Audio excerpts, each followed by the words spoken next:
ही कोल्हापूर चप्पल बनवण्याची कला मी माझ्या आजोबांच्याकडून शिकलो आहे. ही कला करणारी आमची ही तिसरी पिढी आहे.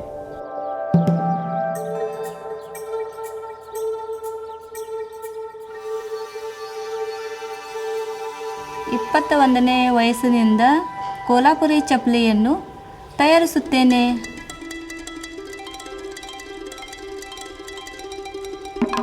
ನಾವು ಈ ಕೋಲ್ಹಾಪುರಿ ಚಪ್ಪಲಿ ತಯಾರು ಮಾಡೋದು ಪದ್ಧತಿಯನ್ನು ನಾವು ನಮ್ಮ ಹಿರಿಯರಿಂದ ನಾವು ಕಲಿತಿದ್ದೀವಿ.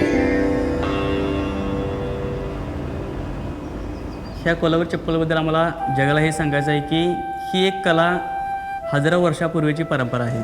त्याला कोल्हापूर राजगादीचा राजश्री आहे. छत्रपती शाहू महाराजांनी या चप्पलला एक चांगले योगदान दिलं आहे. आणि ही चप्पल बनवताना पण जे चामडे वापरले जाते ते पूर्णपणे आयुर्वेदिक प्रोसेसने बनवलं जाते. साल, हिरडा, बाभूळ, चुना यासारख्या. आणि ही चप्पल पूर्ण नाजूक आहे, त्याच्यावर नक्षीकाम आहे, ते पूर्ण हाताने तयार केलं जातं. आणि ही गोष्ट बाहेर कुठेही होत नाही. ही आम्हाला हे जगासमोर सांगायचं की कोल्हापूर चप्पल ही खूप उत्कृष्ट आहे. ಇದು ಜೀವಂತ ಸಂಪ್ರದಾಯವಾಗಿದ್ದು ನೂರಾರು ವರ್ಷಗಳಿಂದ ಕೋಲ್ಹಾಪುರಿ ಚಪ್ಪಲಿಯನ್ನು ಹೃದಯದಿಂದ ಸ್ವೀಕರಿಸುತ್ತಾರೆ ಎಂದು ಭಾವಿಸುತ್ತೇನೆ. ನಮ್ಮ ಹಿರಿಯರ ಸಂಪ್ರದಾಯವನ್ನು ವಿಶ್ವ ವೇದಿಕೆಯಲ್ಲಿ ನೋಡಿದಾಗ ನಮ್ಮ ಯುವ ಪೀಳಿಗೆಗೆ ಕೋಲ್ಹಾಪುರಿ ಸಂಪ್ರದಾಯವನ್ನು ಮುಂದುವರಿಸುತ್ತಾರೆ ಎಂದು ಭಾವಿಸುತ್ತೇನೆ.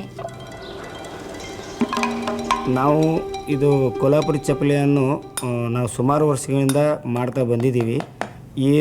ಈ ಥರ ಒಂದು ಚಪ್ಪಲಿ ತಯಾರು ಮಾಡೋದಕ್ಕಾದರೆ ನಮಗೊಂದು ಹೆಮ್ಮೆ ಇದೆ ಮತ್ತು ಮುಂದಿನ ದಿನಗಳಲ್ಲಿ ಒಂದು ಹೆಚ್ಚಿನ ಸ್ವಲ್ಪ ಸ್ಥಾನಮಾನ ಸಿಗ್ಬೋದು ಅಂತ ಒಂದು ನಿರೀಕ್ಷೆ ಇದೆ.